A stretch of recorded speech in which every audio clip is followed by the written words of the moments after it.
Hello students. तो हम discuss कर रहे हैं मल्टीपल चॉइस क्वेश्चंस। ये वह क्वेश्चन है जो आपके जीपेट एग्जाम में पूछे गए हैं। प्रीवियस ईयर जो हमारे क्वेश्चन पेपर है उन्हीं को हम स्टडी कर रहे हैं। तो जो टॉपिक हम अभी कवर कर रहे थे वो है ऑटोनॉमिक नर्वस सिस्टम। इसके 2 सेट हम ऑलरेडी कर चुके हैं। वो सारे क्वेश्चन हमने देखे जो ऑटोनॉमिक नर्वस सिस्टम से आपके जीपेट के एग्जाम में पूछे गए हैं। और आज हम इसका तीसरा सेट कर रहे हैं। इसमें भी हम ऑटोनॉमिक नर्वस सिस्टम से रिलेटेड क्वेश्चन जो जीपेट में पूछे हैं उन्हीं को डिस्कस करेंगे। तो चलिए स्टार्ट करते हैं पहले क्वेश्चन से कि आपका फर्स्ट क्वेश्चन जो पूछा गया है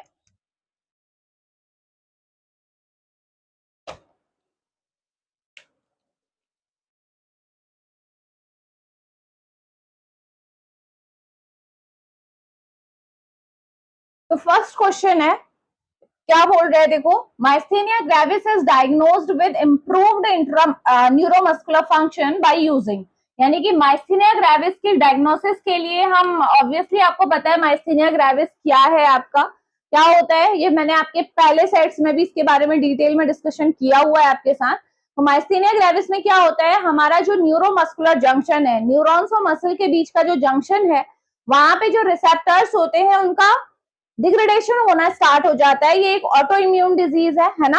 तो रिसेप्टर नहीं रहेंगे तो क्या होगा, एसिटाइल कोलिन अपने रिसेप्टर से बाइंड नहीं हो पा रहा है तो कॉन्ट्रैक्शन नहीं होगा, तो स्केलेटल जो मसल्स हैं वो पूरी तरह से पैरालाइज्ड हो जाएंगे। यही माइस्थेनिया ग्रेविस में होता है, ठीक है। तो ये क्या बोल रहे हैं कि माइस्थेनिया ग्रेविस की जब डायग्नोसिस होती है, और डायग्नोसिस के लिए कंडीशन इन्होंने बोली है विद इम्प्रूव्ड न्यूरोमस्कुलर फंक्शन, यानी कि डायग्नोसिस में जो भी आप मेडिसिन देते हो उसकी वजह से न्यूरोमस्कुलर जो फंक्शन है वो इम्प्रूव होता है, बोल रहे हैं, ठीक है। क्योंकि देखो मैंने आपको जब बताया था तो मैंने क्या बोला था आपसे, डायग्नोसिस के लिए मेनली 2 हमारी ऐसी ड्रग है जो यूज होती है। कौन कौन सी थी, एड्रोफोनियम एंड ट्यूबोक्रेरिन। ये दोनों ही ऑप्शन आपको कंफ्यूज कर सकते हैं। ये दोनों ही आपके क्या है, 1 मिनट, हाँ, ये दोनों ही आपके क्या है ऑप्शन, आपको लगेगा कि ये दोनों ही करेक्ट हैं क्योंकि ये दोनों ही ड्रग आपकी माइस्थेनिया ग्रेविस की डायग्नोसिस में यूज होती है ना। लेकिन अब यहाँ पे हमसे क्या बोला है कि जब हम डायग्नोसिस करते हैं तो उस टाइम पे जो न्यूरोमस्कुलर फंक्शन है वो इम्प्रूव होता है, ठीक है। तो यहाँ पे आप समझ सकते हो कैसे। आपको पता है 2 टाइप के टेस्ट होते हैं, एक होता है एमलियोरेटिव, एक होता है प्रोवोकेटिव। एमलियोरेटिव मतलब हम ऐसी ड्रग दे रहे हैं जिससे हमारे सिम्टम्स इंप्रूव होंगे। अगर माइस्थेनिया ग्रेविस किसी को है तो वो एमलियोरेट होगी, ठीक होगी। और एमलियोरेटिव टेस्ट में किसे यूज करते हैं, एड्रोफोनियम को। जबकि दूसरा जो टेस्ट होता है डायग्नोसिस टेस्ट, वो होता है प्रोवोकेटिव टेस्ट, यानी कि प्रोवोक करना। यानी कि अगर किसी को माइस्थेनिया ग्रेविस है तो उसे और भी उसके सिम्टम्स को वर्स कर देगी ये मेडिसिन, है ना। तो ट्यूबोक्रेरिन अगर आप दोगे तो उससे सिम्टम्स और भी ज्यादा बिगड़ जाएंगे। तो ये देखो यहां से अगर आपको ये कॉन्सेप्ट पता है, दोनों में डिफरेंस आपको पता है कि एक जो हमारा डायग्नोसिस के लिए टेस्ट होता है एमलियोरेटिव टेस्ट, वो हमेशा जो ड्रग हम दोगे वो इंप्रूव ही करेगी। एड्रोफोनियम किस कैटेगरी की ड्रग है भाई, ये है आपकी एसिटाइल कोलिनेस्टरेज इनहिबिटर, है ना, पढ़ा है ना। एसिटाइल कोलिनेस्टरेज इनहिबिटर क्या करते हैं ये भाई, ये एसिटाइल कोलिन के डिग्रेडेशन को रोकते हैं। इनकी वजह से एसिटाइल कोलिन का लेवल बढ़ जाता है। तो ज्यादा एसिटाइल कोलिन होगा तो जितने भी हमारे एनएम रिसेप्टर बचे हुए हैं, क्योंकि उनका डिग्रेडेशन तो हो ही रहा है माइस्थेनिया ग्रेविस में, लेकिन जितने भी बचे कुछ आपके रह गए हैं वो फटाफट से एसिटाइल कोलिन ज्यादा अवेलेबल रहेगा तो वो फटाफट उनसे बाइंड होकर रेस्पॉन्स दे पाएगा, है ना। हम रिसेप्टर्स को तो रोक नहीं पा रहे हैं, हालांकि उसके लिए भी हमारी मेडिसिन है जिसमें हम एंटीबॉडीज देते हैं, जिनसे वो जो हमारा जो आपका क्या हो रहा है, एंटीबॉडी देते हैं जो एंटीबॉडी टारगेट कर रही है हमारे रिसेप्टर को उन्हें रोकने के लिए, है ना।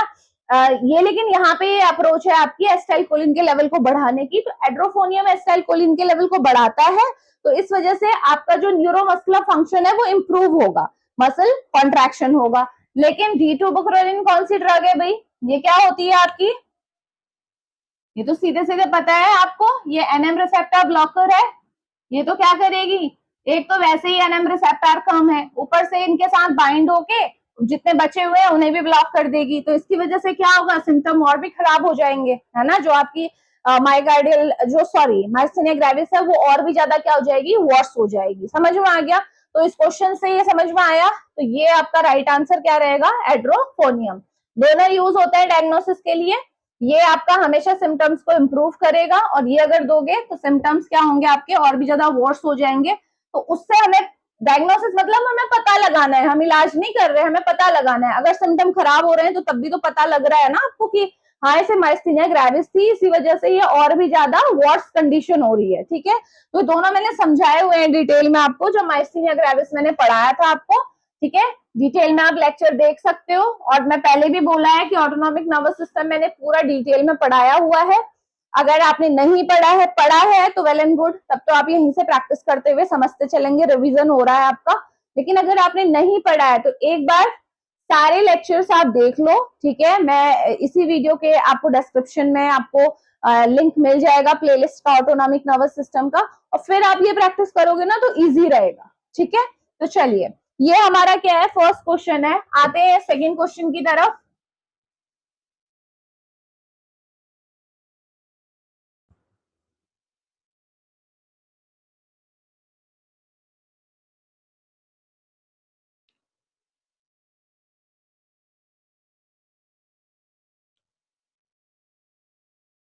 हमारा नेक्स्ट क्वेश्चन, तो नेक्स्ट क्वेश्चन क्या बोल रहा है देखो। अच्छा हाँ, इससे पहले वाला जो क्वेश्चन था ना वो भी आपका 2010 में आया है जीपेट, और ये वाला भी आपका 2010 में ही आया है। 2010 का जो क्वेश्चन पेपर है उसमें पूछा गया है, पहले वाले का मैं बताना भूल गई थी। तो देखो ये वाला क्वेश्चन क्या कह रहा है, इसे देखो। Improvement in the memory of Alzheimer disease patient is bought by drug which increase transmission in, यानी कि ये बोल रहा है कि जो एल्जाइमर डिजीज का एक पेशेंट है, अगर उसकी मेमोरी को इम्प्रूव करना है तो वो कौन से आपका किस न्यूरो के ट्रांसमिशन को बढ़ा के हम उसे अचीव कर सकते हैं। ठीक है, तो ये पहले ये समझो कि अल्जाइमर डिजीज बेसिकली आपको पता है, मैंने डिटेल में पढ़ाया हुआ है आपको, ये क्या है आपकी एक न्यूरो डिजेनरेटिव डिजीज है। हालांकि इसे हमें सेंट्रल नर्वस सिस्टम में कवर करना चाहिए था, लेकिन क्योंकि यहाँ पे ऑटोनॉमिक नर्वस सिस्टम का रोल है तो इसीलिए इसे क्वेश्चन को मैंने यहाँ पे लिया है। ठीक है, तो देखो अल्जाइमर डिजीज में बेसिकली होता क्या है, ये हमारा एक न्यूरो डिजेनरेटिव डिसऑर्डर है जिसमें हमारे न्यूरॉन्स डैमेज होते हैं। और कौन से न्यूरॉन्स डैमेज होते हैं आपने पढ़ा है अगर, ठीक है, तो आपको क्लियरली आपके दिमाग में आएगा कि हाँ कि इसमें कोलिनर्जिक न्यूरॉन्स डैमेज होते हैं। ठीक है, कोलिनर्जिक न्यूरॉन्स डैमेज हो रहे हैं तो उसकी वजह से क्या होता है, एसिटाइल कोलिन का लेवल आपका कम होता चला जाता है। और आप जानते हैं कि जो हमारा एसिटाइल कोलिन है ये क्या करता है आपका M1 रिसेप्टर से बाइंड होके, जो कि हमारे सेंट्रल नर्वस सिस्टम में है, हमारी मेमोरी और लर्निंग के लिए रिस्पॉन्सिबल होता है। पढ़ा है, ठीक है, मेमोरी एंड लर्निंग इन दोनों के लिए हमारा रेस्पॉन्सिबल होता है। तो सिंपल सी बात है कि जब किसी इंसान आपके पास अल्जाइमर डिजीज का पेशेंट है तो आप क्या कर सकते हो, आपको पता है न्यूरो डिजेनरेटिव डिसऑर्डर है। ठीक है, न्यूरॉन्स क्या हो रहे हैं, डिजेनरेट होते जा रहे हैं। तो उसमें हमारे पास ऑप्शन क्या है कि जितने न्यूरॉन्स हैं, ठीक है, उनके अंदर से जो आपका न्यूरोट्रांसमीटर रिलीज हो रहा है उसे बचाया जा सके। एक तो वैसे ही न्यूरॉन डैमेज हो रहे हैं, ऊपर से अगर एसिटाइल कोलिन भी डैमेज होता चला गया तो फिर लर्निंग और मेमोरी तो इम्पेयर होनी है, मेमोरी इम्पेयरमेंट तो होना ही है ना। और एल्जाइमर के केस में अगर आप देखोगे जो ट्रीटमेंट हमारे पास अवेलेबल है वो ट्रीटमेंट भी यही है कि एसिटाइल कोलिन को बचाने की कोशिश की जाती है, क्योंकि एल्जाइमर डिजीज में कोलिनर्जिक न्यूरॉन्स सबसे ज्यादा अफेक्टेड होते हैं। तो एसिटाइल कोलिन को बचाने के लिए अगेन हम एसिटाइल कोलिनेस्टरेज इनहिबिटर देते हैं, क्योंकि हमें पता है कि एसिटाइल कोलिनेस्टरेज आपका ऐसा एंजाइम है जो एसिटाइल कोलिन को क्या कर रहा है, डिग्रेड कर रहा है। तो हम इस एंजाइम को क्या करते हैं, रोकने की कोशिश करते हैं और इसके इनहिबिटर्स देते हैं, है ना, जिसमें आपके क्या आते हैं, गैलेंटामाइन है, रिवास्टिग्निन है, डोनिपेजिल है। ठीक है, ये आपकी कुछ ड्रग्स हैं जो हम यूज करते हैं, टेक्रीन है।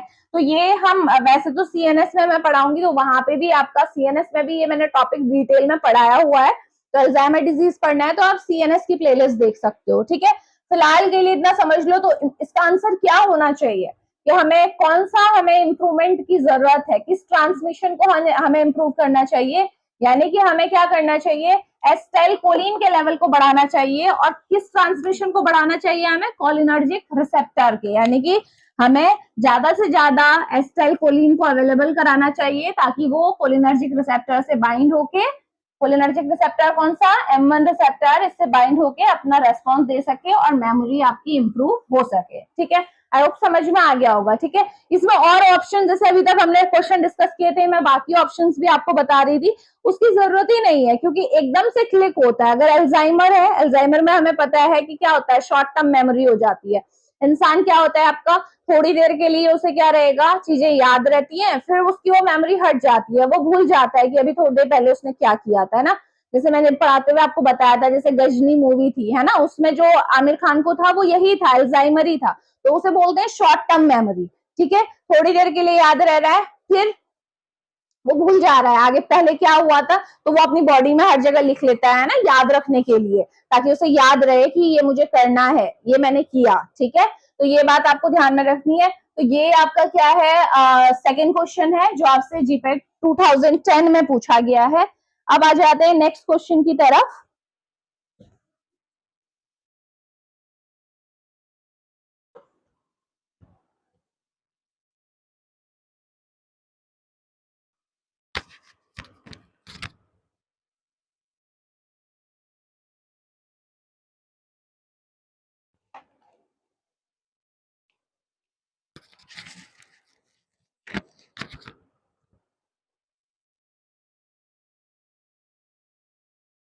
तो नेक्स्ट क्वेश्चन है, ये क्वेश्चन नंबर थर्ड है आपका। ये भी क्वेश्चन आपसे 2011 में, सॉरी 10 में ही पूछा गया है, हाँ 10 में ही पूछा गया है।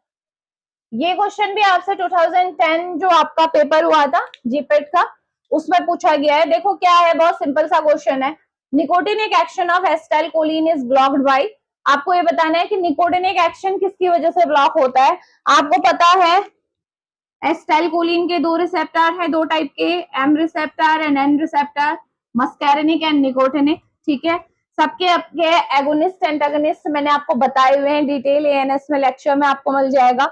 और हमें पता है कि जो निकोटिनिक जो एक्शन को ब्लॉक करता है वो कौन है भाई। निकोटिनिक एक्शन में भी आपके क्या आते हैं, आप निकोटिन दोनों ले सकते हो, कौन कौन से हैं आपके, एन एम और एन एन, है ना। तो ये अगर आपको निकोटिनिक एक्शन ब्लॉक करना है, तो अभी मैंने थोड़ी देर पहले आपको क्वेश्चन में बताया था कौन सी ड्रग है जो ब्लॉक करती है, ट्यूबोफुरेरिन, है ना।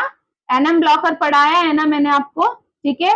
इसमें आपको मैंने दोनों बताया, देखो गैंग्लियोनिक ब्लॉकर्स भी होते हैं और मस्कैर जो न्यूरोमस्कुलर जंक्शन को ब्लॉक करते हैं वो भी ड्रग होती है। तो न्यूरोमस्कुलर जंक्शन को जो ब्लॉक कर रही है वो कौन सी है, हमारी ट्यूबोफुरेरिन है।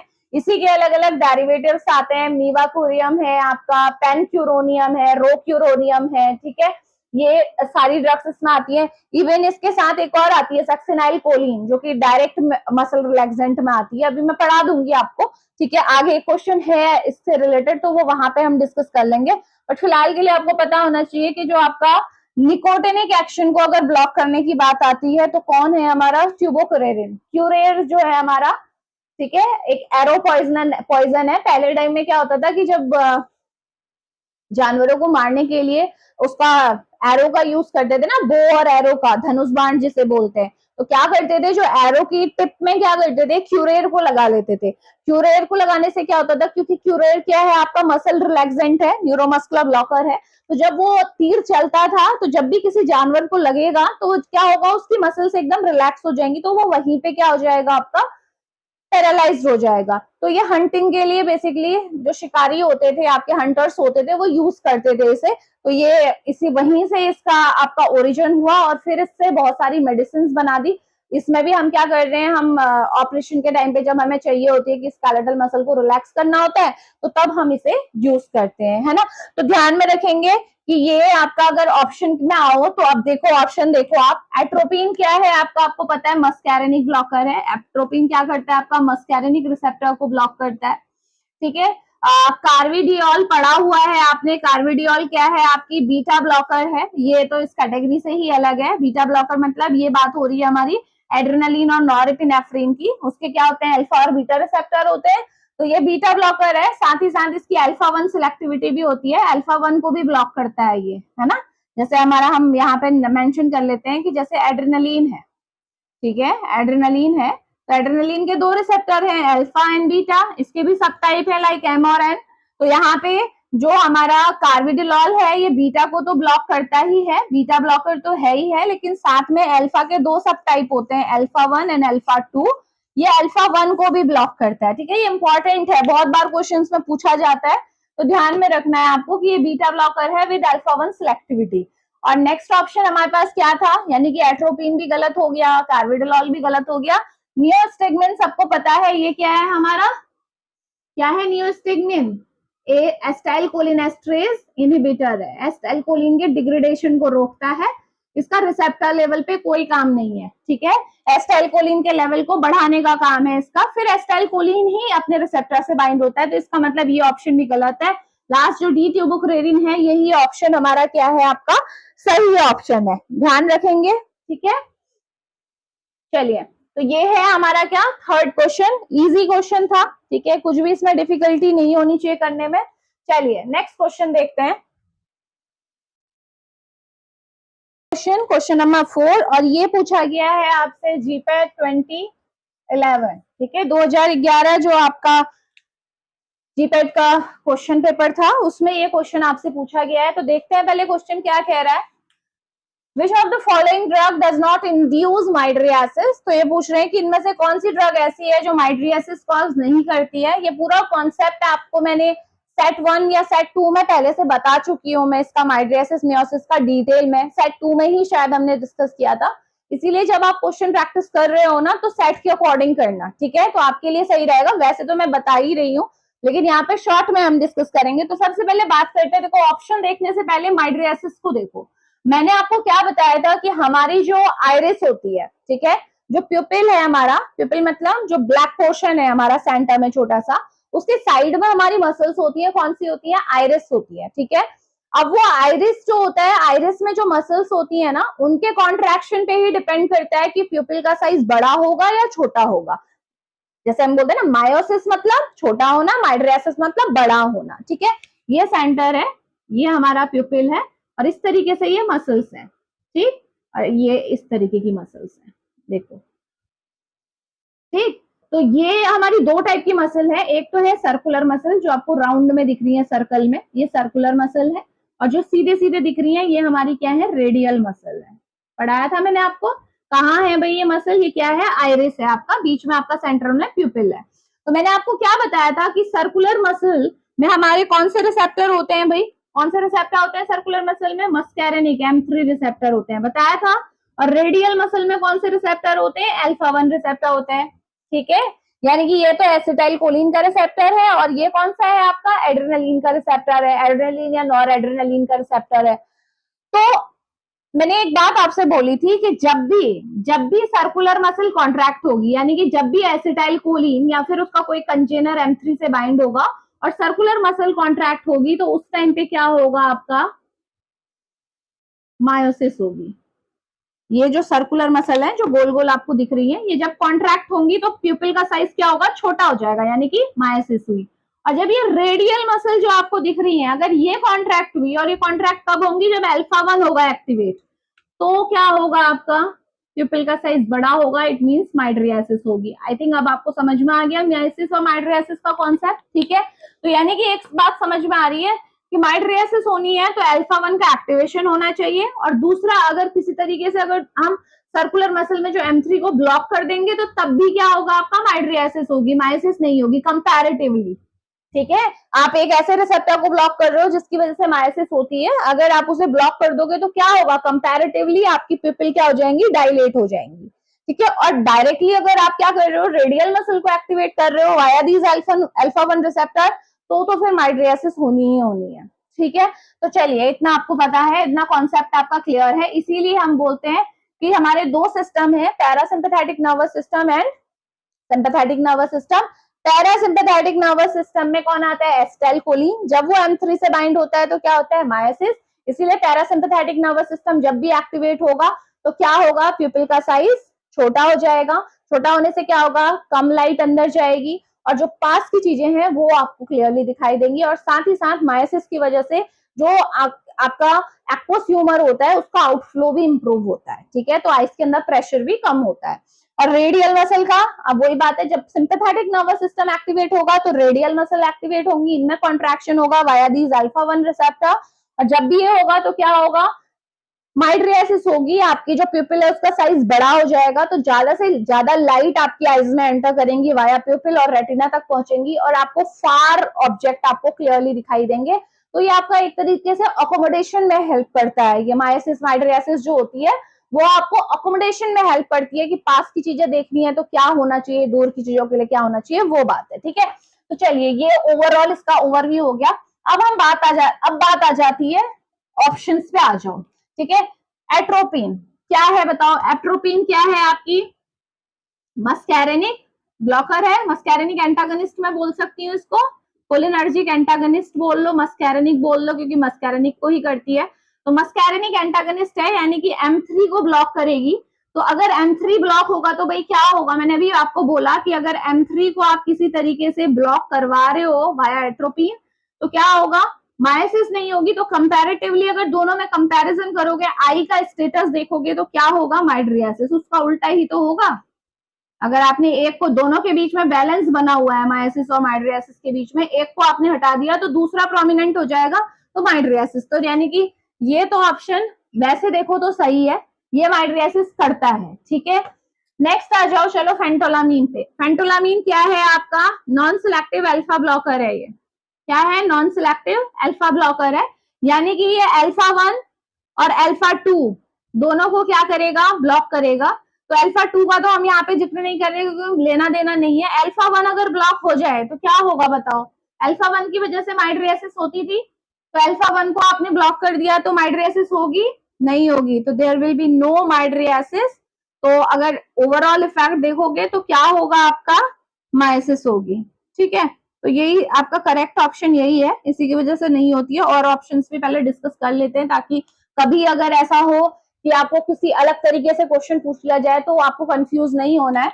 तो ज्यादा से ज्यादा जितना प्रैक्टिस करोगे, ये ऑप्शन से बहुत सारे कॉन्सेप्ट क्लियर होते चलते हैं, अभी आपको समझ में आ जाएगा क्यों मैं बोल रही हूँ। तो यानी कि फेंटोलामीन माइड्रियासिस नहीं करता है। ठीक है, ये बात सही है। नेक्स्ट आ जाओ ऑप्शन इफेड्रिन। इफेड्रिन और कोकेन से रिलेटेड कॉन्सेप्ट क्या है? ये दोनों ही ड्रग क्या करती हैं? ये हमारा सिंपैथेटिक नर्वस सिस्टम पे काम करती हैं। ये मान लो हमारा न्यूरॉन है जिसके अंदर वेसिकल में हमारा क्या है? नॉरएपिनेफ्रिन स्टोर्ड है, जो कि हमारा सिंपैथेटिक नर्वस सिस्टम का आपका न्यूरोट्रांसमीटर है। तो क्या होगा? नॉरएपिनेफ्रिन रिलीज होगा, यहाँ पे मसल है सो कोई भी अपने रिसेप्टर से बाइंड होगा। ठीक है, रिसेप्टर है कोई सा भी हो सकता है, अल्फा बीटा कोई सा भी रिसेप्टर इसका हो सकता है, इससे बाइंड होगा और अपना इफेक्ट दिखाएगा। यही तो होता है। तो अल्फा से बाइंड होगा तो क्या इफेक्ट आएगा भाई? माइड्रियासिस आएगी। ये नॉर्मली होता है, नॉरएपिनेफ्रिन यही करता है, सिंपैथेटिक नर्वस सिस्टम अभी मैंने आपको बताया क्या करता है। ठीक है, अल्फा 1 से माइड्रियासिस होती है। अब क्या होता है देखो, ये जो हमारी इफेड्रिन और कोकेन है ना, ये नॉरएपिनेफ्रिन का कॉन्सेप्ट क्या है? देखो, जब नॉरएपिनेफ्रिन रिलीज होता है इस तरीके से, यहाँ पे आ गया ये साइनेप्टिक क्लेफ्ट में, तो क्या होता है? कुछ यहाँ पे ऑटो रिसेप्टर्स होते हैं जो इसका क्या कर लेते हैं? रीअपटेक कर लेते हैं। अल्फा 2 रिसेप्टर होते हैं यहाँ पे, ये वापस से इसे ऊपर ले लेते हैं, नॉरएपिनेफ्रिन को ऊपर ले लिया और फिर इनका वापस से क्या हो जाता है? स्टोरेज हो जाती है। यहाँ पे भी हमारे इसके ट्रांसपोर्टर्स होते हैं आपके, जिनके थ्रू वापस इनकी क्या हो जाती है? स्टोरेज हो जाती है। यही तो कॉन्सेप्ट होता है हमारे न्यूरोट्रांसमीटर का। ऐसा थोड़ा है जितना रिलीज हुआ सारा का सारा रिसेप्टर से बाइंड होगा, कुछ बहुत डिग्रेड हो जाता है, कुछ वापस ले लिया जाता है पहले प्री सिनेप्टिक न्यूरॉन्स के थ्रू। तो यही यहाँ पे होता है, ये जनरली होता है ना। तो अब बात आती है कि ये क्या करती हैं ड्रग? ये क्या करती हैं? ये इसके रीअपटेक को रोकती हैं। ये जो रीअपटेक हो रहा है ना, इसे रोकेंगी, चाहे वो इफेड्रिन हो, चाहे वो कोकेन, चाहे वो ग्वानिथिडीन हो, सारा आपको पढ़ाया हुआ है मैंने। देखो, अगर आपने लेक्चर अच्छे से पढ़े तो हर क्वेश्चन को आंसर कर सकते हो आप, ऐसा कोई नहीं है जो एक्स्ट्रा आपसे पूछा जा रहा है। ग्वानिथिडीन हो गया, ठीक है, और एक और है आपका डेसिप्रामीन। ठीक है, डेसिप्रामीन एंटी डिप्रेसेंट है, ये इमिप्रामीन, डेसिप्रामीन पढ़ा हुआ है आपने। तो ये सारे के सारे क्या करते हैं? एनी के रीअपटेक को रोकते हैं। ज्यादा से ज्यादा एनी यहाँ पे अवेलेबल रहेगा, ज्यादा से ज्यादा एनी अपने रिसेप्टर से बाइंड होगा, अल्फा से बाइंड होगा और माइड्रियासिस करेगा, है ना। तो इसका मतलब ये भी दोनों ऐसे ही हैं जो माइड्रियासिस करवाएंगे। हालांकि फेड्रीन का एक और इफेक्ट होता है, ये तो करता ही है, रीअपटेक को तो रोकता ही है, लेकिन साथ में ये डायरेक्ट भी इन रिसेप्टर से बाइंड हो जाता है। इसीलिए इफेड्रीन को हम बोलते हैं मिक्स्ड एक्शन सिम्पैथोमाइमेटिक, ये भी पूछा जाता है। ठीक है, इफेड्रिन कौन सी कैटेगरी में आप डालोगे, या फिर ये बोल सकते हैं विच of the following is mixed action sympathomimetic, तो आंसर क्या होगा आपका इफेड्रिन। क्यों, इफेड्रिन डायरेक्ट भी रिसेप्टर से बाइंड होके सेम वैसा ही इफेक्ट दिखाता है जैसे एड्रेनलिन नॉरएड्रेनलिन दिखाते हैं, और साथ ही साथ ये आपका नॉरएपिनेफ्रिन के रीअपटेक को भी रोकता है ताकि ज्यादा से ज्यादा नॉरएपिनेफ्रिन क्लेफ्ट में रहे, अपने रिसेप्टर से बाइंड हो और अपना इफेक्ट दिखा सके। ठीक हो गया। और एक और यहाँ पे कॉन्सेप्ट यहीं पे देख लो, एक हमारी ड्रग ऐसी भी है जो वेसिकुलर अपटेक को रोकती है। वेसिकुलर अपटेक मतलब ये जो वेसल्स के अंदर, मैंने बोला ना नॉरएपिनेफ्रिन इसके थ्रू तो यहाँ जा रहा है, फिर यहाँ से वेसल्स में, वेसिकल्स में किसके थ्रू जाता है, ये वेसिकल ट्रांसपोर्टर होते हैं हमारे, ठीक है, वेसिकुलर ट्रांसपोर्ट होता है ये आपका। इसको रोकता कौन है, रिजर्पिन। रिजर्पिन का टारगेट यही होता है, रिजर्पिन आपने पढ़ी होगी, ठीक है, रोवेल्फिया सर्पेंटिना उससे मिलता है हमारा ये रिजर्पिन, ठीक है, एंटी हाइपरटेंसिव है, कोग्नोसी में पढ़ा होगा आपने, ठीक है, प्लांट में। तो ये रिजर्पिन क्या करता है, इस ट्रांसपोर्ट को ब्लॉक करता है, तो आपका अंदर नहीं होगा तो सारा का सारा एनी आपका बाहर ही रहेगा, तो बाहर रहेगा तो वो वापस नीचे चला जाएगा, ठीक है। तो ये आपका क्या है, एक कॉन्सेप्ट है, तो इसका मतलब यहाँ से समझ में आ रहा है कि इफेड्रिन की वजह से भी माइड्रियासिस हो रही है, कोकेन की वजह से भी हो रही है इनडायरेक्ट वे में। तो कौन सा इसका राइट आंसर कौन सा है, फेंटोलामीन, ठीक है। ये सारे माइड्रियासिस करते हैं, केवल फेंटोलामीन ही है जो माइड्रियासिस नहीं करता है, ठीक है, क्योंकि ये अल्फा को ब्लॉक करता है और अल्फा की वजह से ही माइड्रियासिस होती है, ठीक है। तो अगर आपको ये कॉन्सेप्ट दिमाग में रखोगे जो मैं पहले भी आपको बताया हुआ है, तो आप आसानी से इसे आंसर कर सकते हो इस क्वेश्चन को, ठीक है। तो देखो एक ही कॉन्सेप्ट में कितने बार क्वेश्चन पूछे गए हैं। तो चलिए बात करते हैं नेक्स्ट क्वेश्चन की।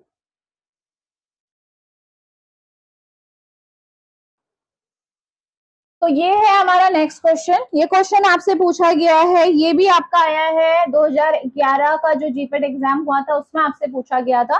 तो देखो क्वेश्चन क्या कह रहा है, which of the following beta blocker, B भी रिप्रेजेंट कर रहा है बीटा ब्लॉकर को, ठीक है, beta blocker has been shown clinically to reduce mortality in patient with symptomatic heart failure.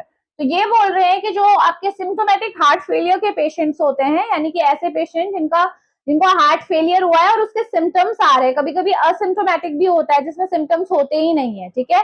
तो हार्ट फेलियर के जो पेशेंट हैं उनमें मोर्टेलिटी को रिड्यूस करने में कौन सी बीटा ब्लॉकर आपकी क्लिनिकली एफिकेशियस प्रूफ हुई है, यानी कि अगर आप कौन कौन सी बीटा ब्लॉकर ऐसी हैं जो आप यूज कर सकते हैं। तो ये भी मैंने आपको जब बीटा ब्लॉकर्स पढ़ाया था लेक्चर, तो उसमें मैंने बताया था कि 3 हमारी ऐसी बीटा ब्लॉकर्स हैं जो सिम्टोमेटिक हार्ट फेलियर के लिए क्लिनिकली आपकी सक्सेसफुल साबित हुई हैं। इन्होंने मोर्टेलिटी रेट को, यानी कि जो डेथ रेट है उसे बहुत कम हद तक कम किया हुआ है, ठीक है। तो वो कौन सी ड्रग थी, अगर आपने लेक्चर पढ़ा है तो आप आंसर कर सकते हो, मैं आपको अलग से बता देती हूँ कौन कौन सी वो ड्रग है, फिर ऑप्शन में आप खुद ही राइट और रॉन्ग आप कर सकते हो।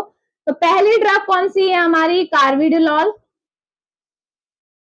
3 ड्रग है याद रखना, अभी ऑप्शन में कार्विडोल मिला है तो आप इसे टिक करेंगे, अगर आपको दूसरा दिया होता तो फिर आपको दूसरा ही आपको क्या करना पड़ता, टिक करना पड़ता।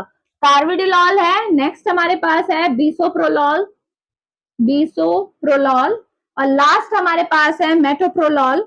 मेटोप्रोलोल से भी एक कंफ्यूजन आपको हो सकता है, मेटोप्रोलोल की 2 आपकी वैरायटी आती है, इसके 2 सॉल्ट आते हैं, एक आता है टार्ट्रेट और एक सक्सिनेट, ठीक है। तो ये मेटोप्रोलोल सक्सिनेट है जो यूज होता है, टार्ट्रेट नहीं होता है, याद रखिएगा, ठीक है। तो ये 3 आपकी बीटा ब्लॉकर हैं, फ्री बीटा ब्लॉकर्स, जो कि हार्ट फेलियर के, अगर सिम्टोमेटिक हार्ट फेलियर है तो उनके पेशेंट में मोर्टेलिटी रेट को कम करने में आपकी बहुत अच्छी है, ठीक है। तो ऑप्शन में आपको देखो, आपको दिख रहा है कार्विडोल दिया हुआ है, आप टिक कर देंगे। अगर ऑप्शन में ये दिए होते कोई से तो आप उन्हें टिक करते, तो इन तीनों को दिमाग में बैठा लो, ठीक है। एटिनोलॉल आपको पता है, ये भी हमारी कार्डियो सिलेक्टिव बीटा ब्लॉकर है, ठीक है, हार्ट पे ही काम करती है। एस्मोलॉल भी हमारी कार्डियो सिलेक्टिव बीटा ब्लॉकर है। देखो एस्मोलॉल से रिलेटेड एक क्वेश्चन अभी आगे आएगा, ultra short acting beta blocker पूछा गया था क्वेश्चन में। तो अल्ट्रा शॉर्ट एक्टिंग मतलब जो सबसे ज्यादा कम टाइम में अपना, या बोल सकते हो कम ड्यूरेशन के लिए अपना इफेक्ट दिखाती है, जल्दी दिखाएगी क्विक, लेकिन ड्यूरेशन ऑफ एक्शन कम रहेगा, तो वो एस्मोलॉल ही है, सबसे कम जिसकी ड्यूरेशन ऑफ एक्शन है, ध्यान रखेंगे, ठीक है। तो ये आपकी, ये भी कार्डियो सिलेक्टिव बीटा ब्लॉकर है आपकी। एटिनोलॉल भी कार्डियोसिलेक्टिव है, ये इंटरमीडिएट ड्यूरेशन ऑफ एक्शन में आती है एटिनोलॉल। लास्ट प्रोपेनोलॉल है, ये तो आपको पता ही है, ये नॉन सिलेक्टिव बीटा ब्लॉकर है, ये सारों को ब्लॉक करती है, कार्डियोसिलेक्टिव बीटा ब्लॉकर। तो ये जो है नॉन सिलेक्टिव है, तो ये बीटा 1, बीटा 2, बीटा 3 तीनों को ब्लॉक करेगी, है ना। और कार्डियोसिलेक्टिव आपको पता है कौन सी होती है, केवल बीटा 1 को ब्लॉक करती है ये, है ना। और ये है कार्बिडिलॉल, अगर देखा जाए तो ये बीटा ब्लॉकर तो है ही, ठीक है, प्लस इसकी क्या है आपकी, ये नॉन सिलेक्टिव बीटा ब्लॉकर है, प्लस अल्फा 1 एक्टिविटी है, ये अल्फा 1 को भी ब्लॉक करती है ना। अभी थोड़ी देर पहले बताया था मैंने आपको। तो ध्यान रखेंगे कौन सी यूज होती है, ये तीन का नाम दिमाग में रख लो और यूज होती है। एक और क्वेश्चन मैंने आपको वहीं पे बताया था, हालांकि वो जीपेट में अभी तक आया नहीं है, और मैं अभी देखूंगी और भी क्वेश्चन पेपर आया हो तो, लेकिन अभी तक तो मेरी नॉलेज में नहीं है। अगर मान लीजिए किसी इंसान का, कोई आपके पास ऐसा पेशेंट आ रहा है जिसका हार्ट ब्लॉक है, ठीक है, हार्ट ब्लॉक है या उसे ब्रैडिकार्डिया है पहले से, ठीक है, और आपको उसे किसी भी वजह से आपको बीटा ब्लॉकर देना पड़ रहा है, ठीक है, आपको ऐसी सिचुएशन है कि आपको बीटा ब्लॉकर देना ही पड़ रहा है, तो ऐसे पेशेंट में अगर आप इन बीटा ब्लॉकर्स को दोगे तो वो क्या होगा, और भी ज्यादा उसकी सिचुएशन और भी ज्यादा वर्स हो जाएगी, क्योंकि आप बीटा 1 को ब्लॉक कर रहे हो, ठीक है, आप कंप्लीटली ब्लॉक कर रहे हो, तो क्या होगा, उसका हार्ट पहले से ही ब्लॉक हुआ है और आपने फिर हार्ट रेट, कार्डियक आउटपुट सबको कम करा दिया बाई बीटा ब्लॉकर्स। तो इसलिए वहां पे हम कौन से बीटा ब्लॉकर्स यूज करते हैं, beta blockers with intrinsic sympathomimetic activity, जो मैंने आपको बताया था कैसे होते हैं ये कंप्लीटली बीटा रिसेप्टर्स को ब्लॉक नहीं करते हैं, ठीक है, थोड़ा सा एगोनिस्टिक इफेक्ट दिखाते हैं, तो कंप्लीट ब्लॉकेज नहीं देंगे। जैसे नाम क्या है उनका, पिंडोलॉल है आपका, एसिबिटोलॉल है, ध्यान में रखेंगे, ठीक है। ये क्या है आपके, इंट्रिंसिक सिंपैथोमाइमेटिक एक्टिविटी, यानी कि जो थोड़ा सा सिंपैथोमाइमेटिक इफेक्ट शो करते हैं, पूरी तरह से ब्लॉक नहीं करेंगे, ठीक है। तो ये एक आपका अच्छा वो है, क्वेश्चन आ सकता है, तो इसे भी दिमाग में रखिएगा, ठीक है। चलिए नेक्स्ट पे आते हैं।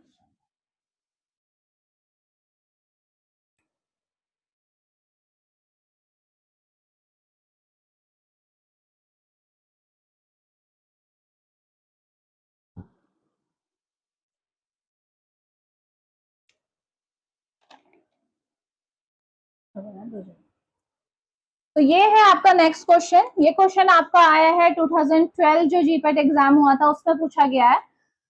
What is the primary mechanism of local anaesthetic. Local anaesthetic हम ऑटोनॉमिक नर्वस सिस्टम के अंडर ही पढ़ते हैं, हमारी जो यूनिट है उसमें इंक्लूडेड है, इसलिए मैंने उसका क्वेश्चन यहीं पे रखा है आपका।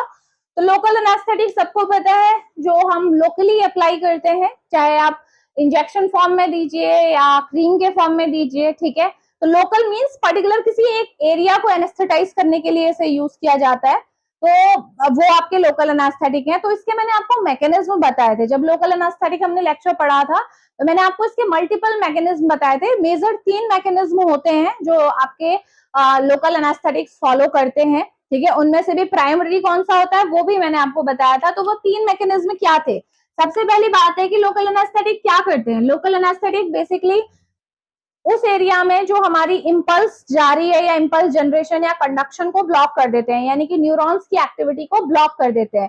तो हमें पता है कि जो इंपल्स को जनरेट होने में, अगर मैं बात करूं इंपल्स की, तो इंपल्स को जनरेट होने में कौन कौन से आपके आप बोल सकते हो आपके कौन कौन से आयंस रिस्पॉन्सिबल होते हैं। तो आपको पता है एक इंपल्स को जनरेट करने के लिए आपको कैल्शियम की जरूरत पड़ती है, ठीक है। जो फेज 4 होती है आपकी, वो किसकी वजह से आती है, ये 4th फेज होती है आपकी इंपल्स जनरेशन की, पूरा बताया है मैंने, ठीक है।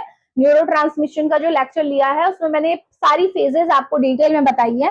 तो सबसे पहले क्या होता है आपका, कैल्शियम की वजह से ये वाली फेज आती है, ठीक है, हल्का सा आपका पोटेंशियल ऊपर की तरफ जाता है, और फिर उसके बाद क्या होता है, हमारे सोडियम चैनल ओपन होते हैं और जिसकी वजह से फिर ये शूट होता है, पोटेंशियल फिर ऊपर जाता है। फिर क्या होता है थोड़ी देर बाद, हालांकि यहाँ पे आपका क्या होगा, इस तरीके का आएगा, थोड़ा सा नीचे आता है, यहाँ पे कैल्शियम चैनल आपके ब्लॉक हो जाते हैं, इसलिए फिर पोटेंशियल नीचे गिर के आता है। और फिर यहाँ पे क्या होता है हमारा, ये वाला, ये पोटेशियम चैनल आपके यहाँ पे अगेन क्या होगा, हमारा कैल्शियम चैनल आपके क्या होंगे, ओपन हो जाएंगे, जिसकी वजह से ये थोड़ा सा प्लेट्यू फेज आएगी। कैल्शियम क्या करते हैं, पोटेंशियल को बिल्कुल ऊपर तो लेके जाते नहीं है, लेकिन मेंटेन करते हैं इस इंपल्स को इस लेवल पे। और फिर क्या होता है आपका, इस पॉइंट पे आके आपका एकदम से पोटेशियम चैनल ओपन हो जाएंगे, और पोटेशियम के ओपन होते ही पोटेंशियल बिल्कुल नीचे चला जाता है।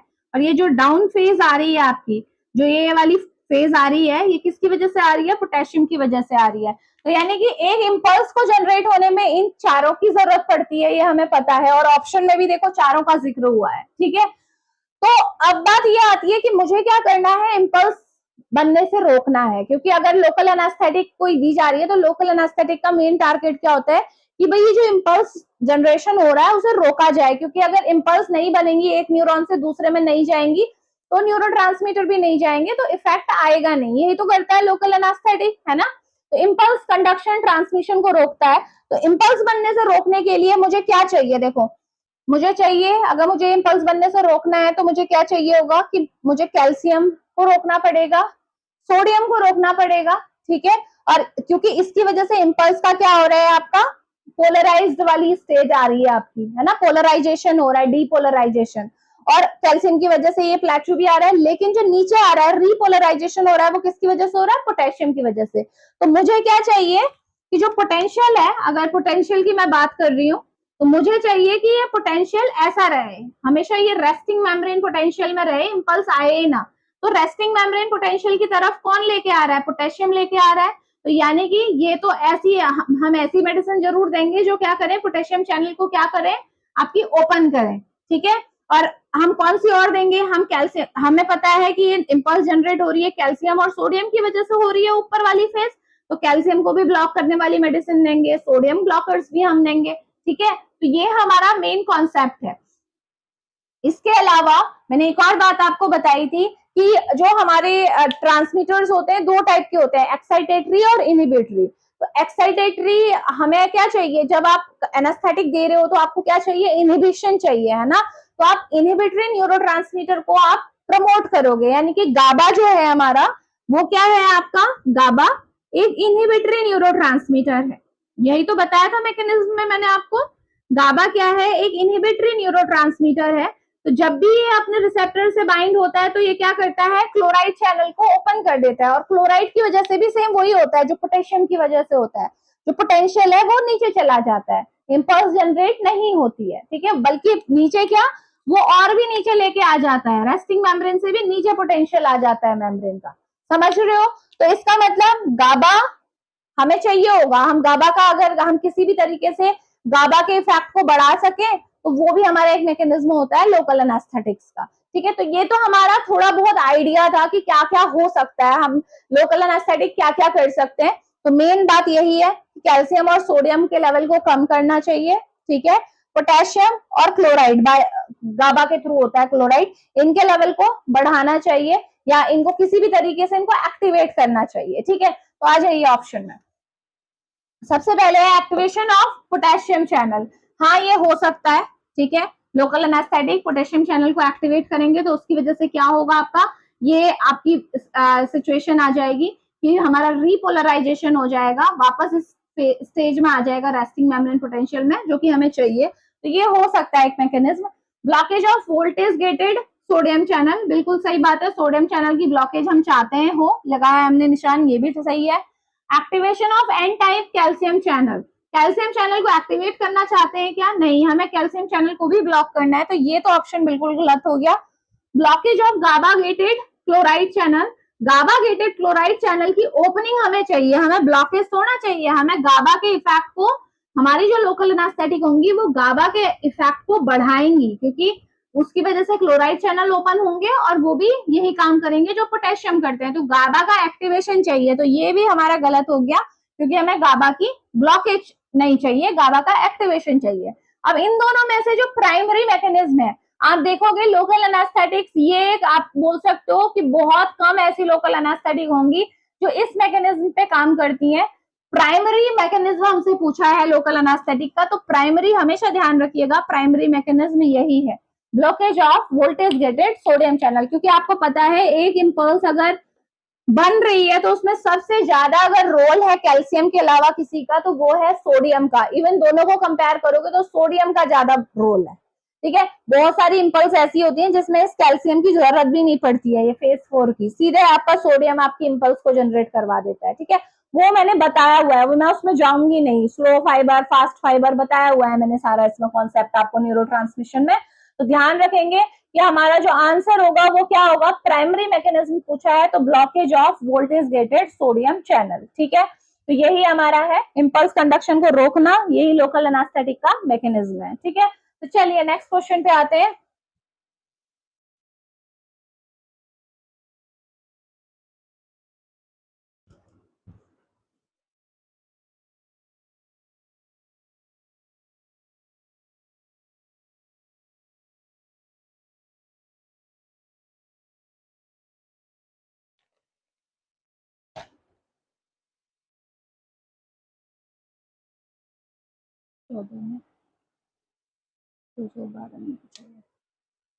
तो ये है हमारा नेक्स्ट क्वेश्चन। ये भी आपसे 2012 जो जीपेट का एग्जामिनेशन हुआ था उसमें ये आपसे पूछा गया था।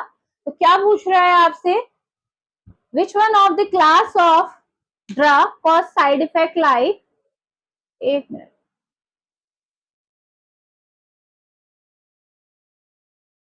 ठीक है, cause side effect like dryness of mouth, tachycardia, urinary retention, constipation, lethargy and dry skin। ठीक है, तो ये पूछा गया है आपसे। तो आपको बताना है, देखो बहुत कॉमन साइड इफेक्ट है ये, हम बहुत बार पूछे भी जाते हैं, इसीलिए इनको तो देखो याद करने का तरीका एज सच कोई नहीं है। जब आप ड्रग पढ़ रहे हो तो साथ साथ उसके साइड इफेक्ट थोड़े बहुत प्रोटोटाइप ड्रग्स के तो आपको पता होने चाहिए। ठीक है, तो जैसे आप देखो ड्राइनेस ऑफ माउथ जहां पे भी आता है ना दिमाग में, ये बोल रहा है कि आपके सिक्रीशंस कम हो रहे हैं। जब आपका सलाइवेशन कम होगा तो तभी तो ड्राइनेस होगी माउथ की, है ना। और सलाइवा को कौन कंट्रोल करता है, अगर मैं ऑटोनॉमिक नर्वस सिस्टम की बात कर रही हूँ, क्योंकि ये जो मेन जो सिक्रीशंस होते हैं कौन करता है इसे कंट्रोल, हमारा पैरासिम्पैथेटिक नर्वस सिस्टम। मैंने बताया था ना कि जो पैरासिम्पैथेटिक नर्वस सिस्टम है वो हमारा डोमिनेट करता है सिक्रेटरी ग्लैंड्स पे। जो हमारा सेलिवेशन है वहां पे जो डोमिनेंस होती है किसकी होती है, पैरासिम्पैथेटिक नर्वस सिस्टम की। तो जब भी हमारा पैरासिम्पैथेटिक नर्वस सिस्टम एक्टिवेट होता है तो मैंने आपको बताया था कि हमारी जो सिक्रीशंस होते हैं वो बढ़ जाते हैं। ठीक है, क्योंकि आपको पता है जब पैरासिम्पैथेटिक नर्वस सिस्टम एक्टिवेट हो रहा है वो टाइम कब होता है, जब हम रेस्ट कर रहे होते हैं या फिर बॉडी डाइजेस्ट कर रही होती है। और डाइजेशन के लिए आपको इन जो हमारे जितने भी सिक्रीशंस हैं उनकी बहुत ज्यादा जरूरत होती है, चाहे वो सलाइवा हो, चाहे गैस्ट्रिक सिक्रीशन हो, चाहे इंटेस्टाइनल जूस हो, है ना। तो ये सारे सिक्रीशंस उस केस में बढ़ जाते हैं। तो ये पूछा जा रहा है आपसे कि कौन सी ऐसी ड्रग है जो ड्राइनेस कॉज करेगी, यानी कि ऐसी ड्रग जो पैरासिम्पैथेटिक नर्वस सिस्टम को क्या करती हो, ब्लॉक करती हो या उसके इफेक्ट को ब्लॉक करती हो। कौन सी है, देखो इसमें एंटीकोलिनर्जिक। ठीक है, एंटीकोलिनर्जिक आपकी ऐसी ड्रग्स होंगी जो आपकी क्या करेंगी, एसिटाइल कोलिन के इफेक्ट को क्या करेंगी, ब्लॉक करेंगी। और एसिटाइल कोलिन ही क्या करता है, हमारा सलाइवेशन करता है ना। सलाइवेशन जितने भी सिक्रीशंस होते हैं इसकी वजह से ही होते हैं। तो अगर ये नहीं होगा तो क्या होगा, ड्राइनेस ऑफ माउथ हो जाएगा। टैकीकार्डिया, आपको पता है एसिटाइल कोलिन क्या करता है, आपका ब्रेडिकार्डिया करता है ना। ये M2 रिसेप्टर पे बाइंड होता है और क्या करता है, आपका हार्ट रेट को कम कर देता है, तो ब्रेडिकार्डिया करता है। तो लेकिन आपने एसिटाइल कोलिन के इफेक्ट को ब्लॉक किया है तो इसलिए क्या हुआ, टैकीकार्डिया हुआ, हार्ट रेट बढ़ गया। यूरिनरी रिटेंशन, आपको पता है कि एसिटाइल कोलिन किस चीज के लिए रिस्पॉन्सिबल होता है, एसिटाइल कोलिन की वजह से यूरिनेशन होता है ना, यूरिनेशन होता है। लेकिन आप अगर इसे ब्लॉक करोगे तो क्या होगा, आपका यूरिनरी रिटेंशन, यूरिनेशन होगा ही नहीं। Same ways constipation, acetylcholine क्या करता है, आपका मोटिलिटी को बढ़ाता है, जीआई की मूवमेंट को बढ़ाता है। तो इस वजह से क्या होता है, आपका बाउल मूवमेंट अच्छे से हो सकता है ना। और कॉन्स्टिपेशन हो रहा है इसका मतलब आपने एसिटाइल कोलिन के रिसेप्टर को ब्लॉक किया है, इसी वजह से आपका क्या हो रहा है, आपने ऐसी ड्रग दी है जो एसिटाइल कोलिन के रिसेप्टर को ब्लॉक कर रही है, उसके फैक्ट को रोक रही है, इसकी वजह से क्या हो रहा है, आपका कॉन्स्टिपेशन हो रहा है। Same with lethargy, dry skin, ये भी आपके किसके साइड इफेक्ट है, एंटीकोलिनर्जिक के ही साइड इफेक्ट है, क्योंकि ड्राई स्किन भी वही है। ठीक है, सिक्रीशंस नहीं होंगे तो स्किन ड्राई रहेगी, वो भी आपका एक कॉन्सेप्ट है। तो ये आपका ड्रग आप याद रखिए, ये एंटीकोलिनर्जिक के साइड इफेक्ट है और ये बहुत टाइम पूछे जाते हैं। ठीक है, तो ये तो आपको याद करना पड़ेगा और इस तरीके से आप अंदाजा लगा सकते हैं अगर आपको मेन पता है। ठीक है, तो चलिए नेक्स्ट क्वेश्चन पे आते हैं।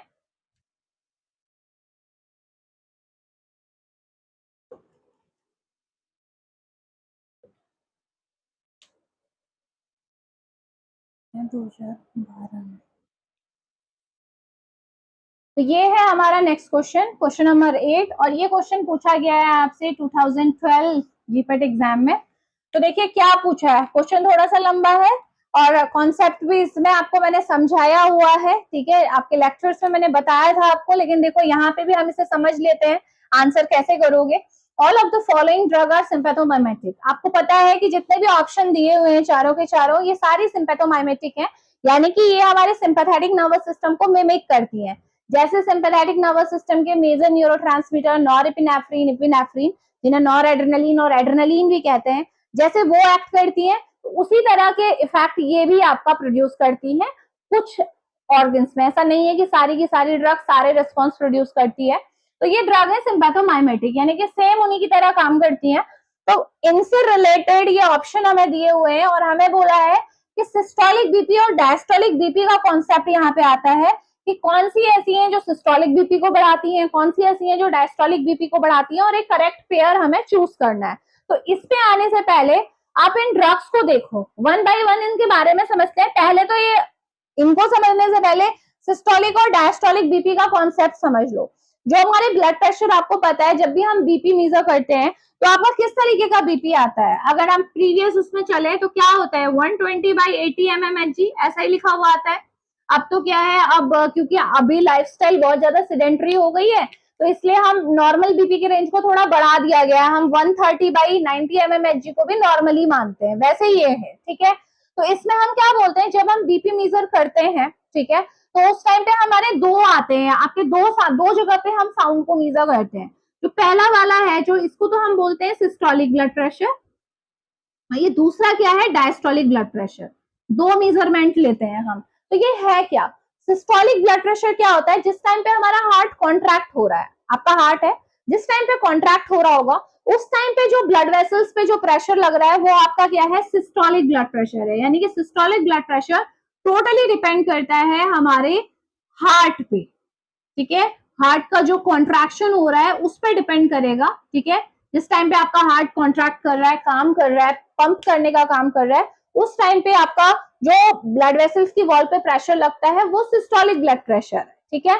और जब आपका दूसरी जो रीडिंग आती है, जो कुछ देर बाद हमें सुनाई देती है, कहते हैं ना जब बीपी आप मेजर करते हो स्फैग्मोमेनोमीटर से, तो क्या होता है, साउंड आना शुरू होता है। एक टाइम पे जब शुरू होता है और एक टाइम पे वो एंड हो रहा होता है। जो स्टार्टिंग होती है वो सिस्टोलिक, यानी कि उस टाइम पे आपका हार्ट क्या किया है, कॉन्ट्रैक्ट किया है, उसने क्या किया, उसके वेंट्रिकल्स कॉन्ट्रैक्ट हुए हैं और ब्लड को पंप किया गया है। और जब बंद हो जाता है उसका मतलब होता है कि अब हार्ट रिलैक्स हो चुका है, इसलिए वो साउंड आनी बंद हो जाती है ना।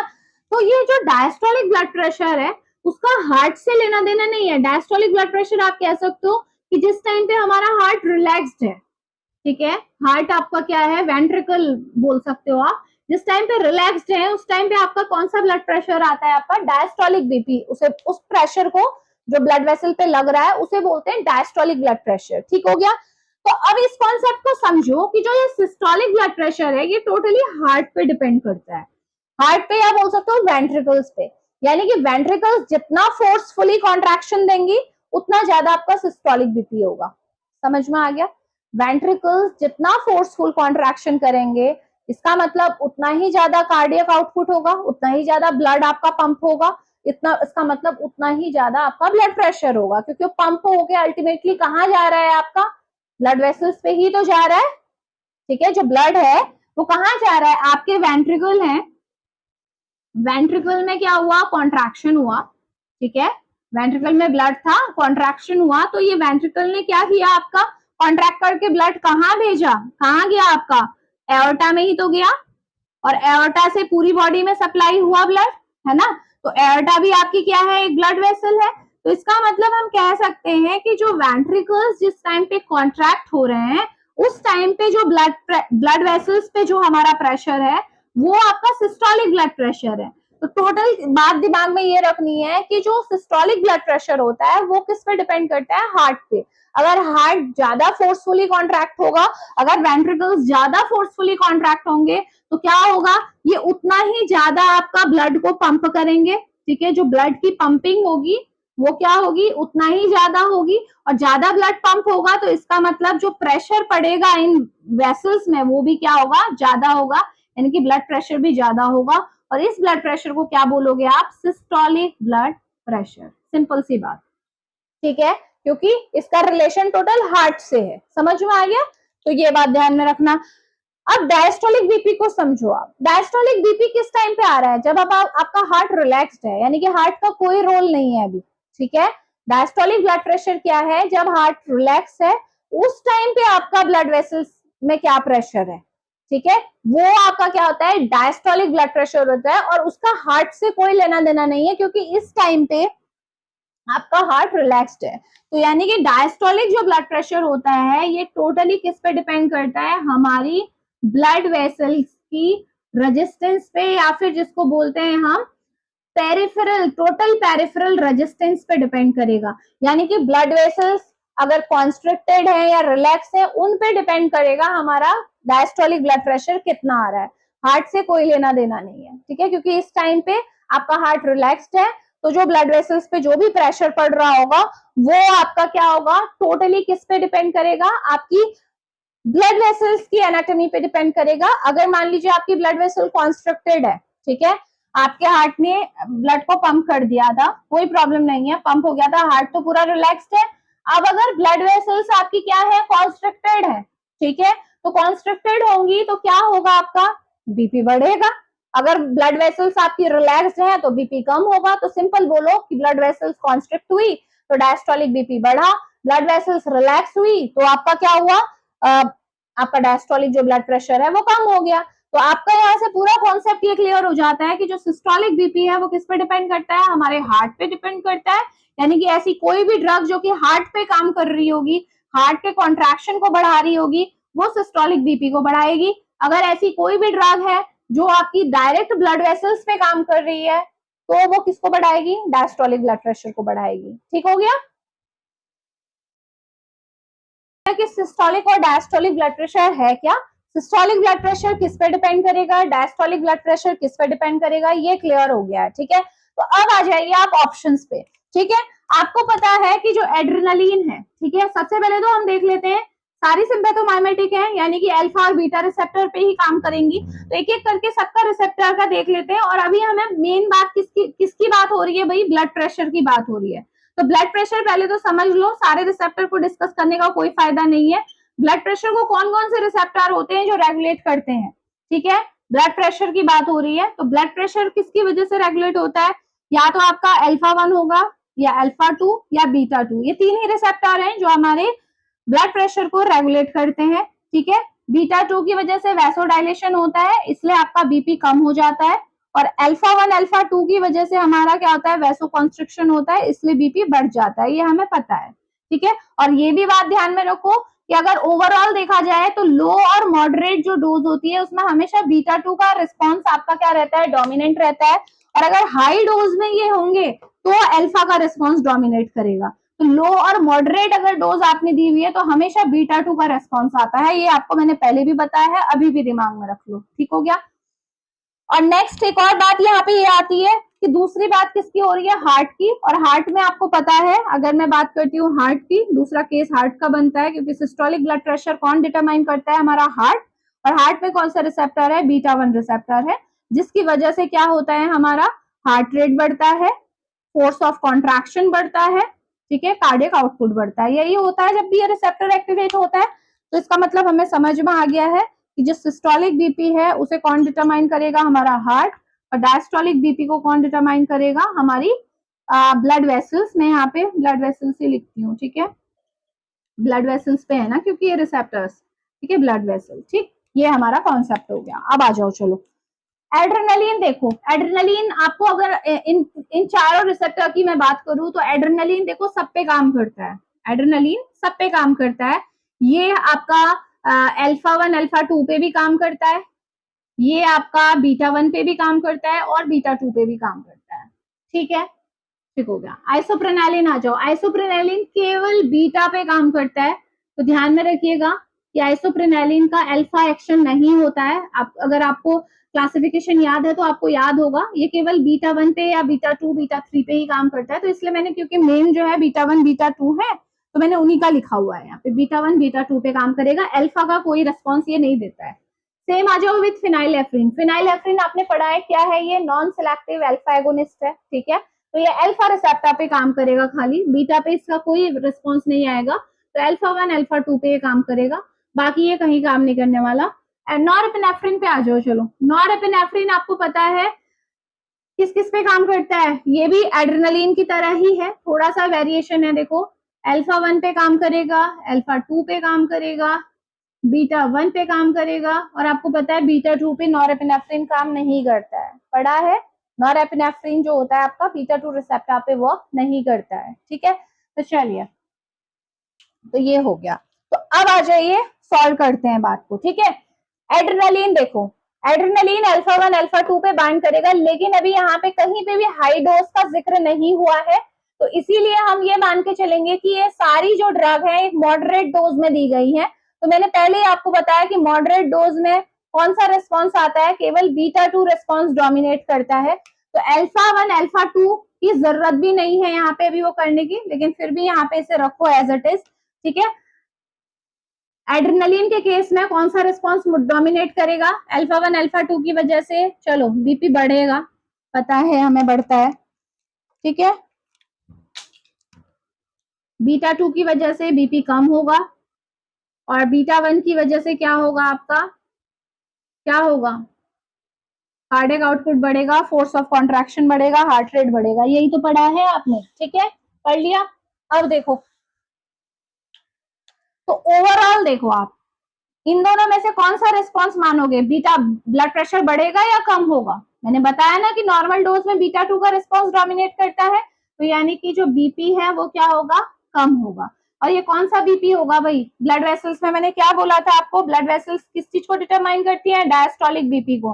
तो यानी कि एड्रेनलिन की वजह से अगर हम ओवरऑल देखें, तो एड्रेनलिन की वजह से कौन सा बीपी कम हो रहा है, डायस्टोलिक बीपी कम हो रहा है। और साथ ही साथ क्योंकि ये हार्ट में स्टिमुलेशन देता है, कार्डियक आउटपुट को बढ़ाता है, और अभी मैंने बोला था कि अगर ब्लड पंप ज्यादा होगा, कार्डियक आउटपुट ज्यादा होगा, तो सिस्टोलिक बीपी बढ़ेगा। यानी कि एड्रेनलिन की वजह से, क्योंकि बीटा 1 पे भी पॉजिटिव रिस्पॉन्स है, तो इसका मतलब आपका इस वजह से आपका सिस्टोलिक जो ब्लड प्रेशर है वो भी क्या हो जाएगा, बढ़ जाएगा। तो एड्रेनलिन क्या कर रहा है, आपका सिस्टोलिक बीपी को बढ़ा रहा है और डायस्टोलिक को कम कर रहा है, ठीक है। एड्रेनलिन के साथ का ये पॉइंट है। तो इसे एक काम करते हैं, कहाँ पे लिखें, इसे हटा दें, ये कॉन्सेप्ट तो हो गया होगा आपका क्लियर, है ना, दिमाग में रखना इसे, ये बहुत इंपॉर्टेंट कॉन्सेप्ट है। देखो, ये कॉन्सेप्ट क्लियर होता है तो इसको वही बच्चे कर सकते हैं जिनको पूरा नॉलेज होगा इस सिस्टम के बारे में, ठीक है। तो इससे हमें क्या पता चला कि जो हमारा एड्रेनलिन है, एड्रेनलिन ने क्योंकि हार्ट पे स्टिमुलेशन दिया वाया बीटा 1 रिसेप्टर, तो इसका मतलब सिस्टोलिक बीपी बढ़ा। और दूसरा, इसने ब्लड वेसल्स पे बीटा 2 इफेक्ट इसका डोमिनेट करेगा, तो बीटा 2 पे क्योंकि इसकी बाइंडिंग होती है, तो इसका मतलब डायस्टोलिक बीपी आपका क्या हो गया, कम हो गया, ठीक हो गया। ये एड्रेनलिन का पॉइंट हमें मिल गया, दोनों चीजें। आइसोप्रेनालिन पे आओ। आइसोप्रेनालिन बीटा 1 पे बाइंड होता है, बीटा 2 पे बाइंड होता है। बीटा 1 पे बाइंड होगा तो क्या करेगा, पॉजिटिव इफेक्ट देगा, यानी कि सिस्टोलिक बीपी को बढ़ाएगा, और बीटा 2 की वजह से आपको पता है क्या होता है, बीपी कम होता है, यानी कि डायस्टोलिक बीपी कम होगा। तो ये भी हमें समझ में आ गया भाई, आइसोप्रेनालिन भी समझ में आ गया, बहुत इजी है, अगर समझ जाओ ना इस कॉन्सेप्ट को तो कर लोगे। अब फिनाइलेफ्रिन पे आ जाओ आप, फिनाइलेफ्रिन पे। फिनाइलेफ्रिन आपको पता है बीटा पे तो बाइंड होता ही नहीं है, केवल अल्फा 1 अल्फा 2 का इसका कॉन्सेप्ट है। अभी इसको थोड़ा सा समझोगे, अल्फा 1 अल्फा 2 पे कंबाइनली क्या होता है भाई, कंबाइनली अगर अल्फा 1 अल्फा 2 का देखो तो बीपी बढ़ता है ना, वैसोकॉन्स्ट्रिक्शन होता है, बीपी बढ़ता है। ये कौन सा बीपी होगा भाई, ब्लड वेसल्स की बात हो रही है ना, क्योंकि ये तो ब्लड वेसल्स पे है, तो बीपी कौन सा बड़ा होगा, डायस्टोलिक बीपी बड़ा होगा। तो यहाँ पे लिख दो इंक्रीज डायस्टोलिक ब्लड प्रेशर। तो होता क्या है, अब यहाँ पर से एक और कॉन्सेप्ट और डीप में आपको जाना पड़ेगा। जब डायस्टोलिक ब्लड प्रेशर बढ़ता है ना, अभी सिस्टोलिक की बात नहीं हुई है क्योंकि इसका हार्ट पे तो कोई रेस्पॉन्स नहीं है, हार्ट के लिए ये न्यूट्रल है, ठीक है। तो क्या होगा, ये डायस्टोलिक बीपी बढ़ेगा, यानी कि आपकी जो ब्लड वेसल्स हैं वो कॉन्स्ट्रिक्ट हो जाएंगी। तो अब इसका इनडायरेक्टली इफेक्ट आपके हार्ट पे कैसे पड़ेगा, इसे समझो। जब आपकी ब्लड वेसल कॉन्स्ट्रिक्ट हो जाएंगी, तो कॉन्स्ट्रिक्ट जब हम खड़े होते हैं, जब नॉर्मली हमारी वेसल्स डायलेटेड होती हैं, तो क्या होता है, आपका ब्लड ज्यादा से ज्यादा नीचे की तरफ जाता है, इसे बोलते हैं ग्रेविटी काम कर रही है ना, तो ऐसा होता है। लेकिन जब हमारी ब्लड वेसल कॉन्स्ट्रिक्ट हो जाती है ज्यादा, तो क्या होता है, आपका ब्लड का फ्लो नीचे को नहीं होता, ठीक है। तो आपके हार्ट को ज्यादा से ज्यादा ब्लड मिलता है क्योंकि हार्ट आपका ऊपर है, ठीक है। तो वेसल्स कॉन्स्ट्रिक्ट अगर किसी भी वजह से हो रही है, आपकी superior vena cava, inferior vena cava, ये जब कॉन्स्ट्रिक्ट होती हैं तो ये क्या करती हैं, जो आपका ब्लड जो वेनस रिटर्न है उसे बढ़ा देती हैं, यानी कि हार्ट पे अब ज्यादा ब्लड आने लगेगा कंपैरेटिवली। पहले जितना आता था अब उससे ज्यादा आएगा due to this vasoconstriction. अब हार्ट पे ज्यादा ब्लड आएगा तो हार्ट का तो काम ही है पंप करने का, वो क्या करेगा, उस पूरे ब्लड को पंप करने के लिए फोर्सफुल कॉन्ट्रैक्शन दिखाएगा और उसकी वजह से वो ब्लड क्या होगा, पंप होगा। तो ज्यादा ब्लड पंप हो रहा है, ज्यादा कार्डियक आउटपुट आ रहा है, तो इसका मतलब सिस्टोलिक बीपी भी बढ़ गया। समझ रहे हो इस चीज को, इनडायरेक्टली इसने सिस्टोलिक बीपी को भी बढ़ा दिया। तो इसका मतलब आप कह सकते हो कि फेनाइलएल्फ्रीन डायस्टोलिक बीपी को तो बढ़ा रहा है, ठीक है, नो डाउट डायस्टोलिक बीपी बढ़ रहा है, लेकिन इसके कॉन्सिक्वेंस से जब हमारा हार्ट पे ज्यादा ब्लड जा रहा है तो वो ज्यादा पंप करेगा, ज्यादा कार्डियक आउटपुट आएगा, तो सिस्टोलिक ब्लड प्रेशर भी बढ़ जाएगा। लेकिन यहाँ पे एक केस है, वो केस ऐसा है कि आपका हार्ट इतना एबल होना चाहिए। बहुत टाइम ऐसा होता है हार्ट, बहुत से लोगों का हार्ट ये कंपनसेट नहीं कर पाता है। जैसे नॉर्मल केस में तो क्या हुआ कि डायस्टोलिक बीपी बढ़ा, वेनस रिटर्न ज्यादा आया, तो हार्ट ने जितना ज्यादा ब्लड आया हार्ट ने आसानी से उसे पंप कर दिया। लेकिन बहुत से केस में जब लोगों के हार्ट वीक होते हैं या कोई डिजीज हार्ट होता है, उस केस में ये नहीं हो पाता है। हार्ट पे प्रेशर, ब्लड तो आ रहा है लेकिन हार्ट उतना उसे पंप नहीं कर पाता है, ठीक है, पंपिंग एबिलिटी कम हो जाए तो। लेकिन नॉर्मल केस में ये हो जाता है, इसीलिए मैंने बोला कि नॉर्मली आपका डायस्टोलिक ब्लड प्रेशर बढ़ा तो उसके बाद तो नॉर्मली अगर आपका क्या है डायस्टोलिक बीपी बढ़ा तो आपका सिस्टोलिक बीपी भी बढ़ जाएगा अगर नॉर्मल आपका हार्ट है तो। थर्ड आपका ऑप्शन है नॉरएपिनेफ्रिन का। तो नॉरएपिनेफ्रिन देखो अल्फा 1 अल्फा 2 से बाइंड होगा तो बीपी को बढ़ाएगा, तो इसका मतलब आपका डायस्टोलिक जो ब्लड प्रेशर है वो बढ़ जाएगा। और साथ ही साथ नॉरएपिनेफ्रिन बीटा 1 पे भी काम करता है, तो इसलिए ये क्या करेगा, आपका सिस्टोलिक बीपी को भी बढ़ाएगा। क्योंकि इसका बीटा 2 इफेक्ट नहीं है लाइक एड्रेनालिन, इसीलिए आपका जो डायस्टोलिक बीपी है वो बढ़ेगा, क्योंकि इसको अपोज करने वाला है नहीं तो बीटा 2 का इफेक्ट आता अगर ये भी बीटा 2 पे बाइंड होता तो, ठीक है। चलिए अब ऑप्शंस को देख लो फटाफट। P and Q increases systolic and diastolic BP, क्या ये सही है? बिल्कुल गलत है, ये सिस्टोलिक को बढ़ा रहे हैं लेकिन डायस्टोलिक को कम कर रहे हैं, तो ऑप्शन नंबर ए गलत है। Q and R increases systolic and diastolic, इन दोनों के बारे में भी देखो गलत बात है। आर तो करता है, बढ़ाता है दोनों को, लेकिन क्यू तो नहीं कर रहा ना, तो ये ऑप्शन भी गलत हो गया। R and S increases systolic blood pressure, R और एस देखो दोनों ही सिस्टोलिक ब्लड प्रेशर को बढ़ा रहे हैं, डायस्टोलिक बोला नहीं गया ऑप्शन में, लेकिन सिस्टोलिक की बात हो रही है तो ये बिल्कुल सही बात है, हो रहा है। P and S increases systolic diastolic, P देखो सिस्टोलिक बढ़ा रहा है लेकिन डायस्टोलिक कम कर रहा है, एस दोनों को बढ़ा रहा है, तो ये ऑप्शन गलत हो गया क्योंकि दोनों तो नहीं बढ़ा रहे ना। तो इस तरीके से आपका ऑप्शन नंबर सी करेक्ट हो जाता है, ठीक है। तो ये है आपका क्वेश्चन। अगर आपको ऑटोनॉमिक नर्वस सिस्टम की अच्छी समझ है तो आप इस क्वेश्चन को इजीली आंसर कर सकते हैं। तो मिलते हैं नेक्स्ट लेक्चर में, हम कुछ और एमसीक्यूज को प्रैक्टिस करेंगे जो आपसे जीपेट में पूछे गए हैं। तब तक आप रिवाइज कीजिए। Thank you so much.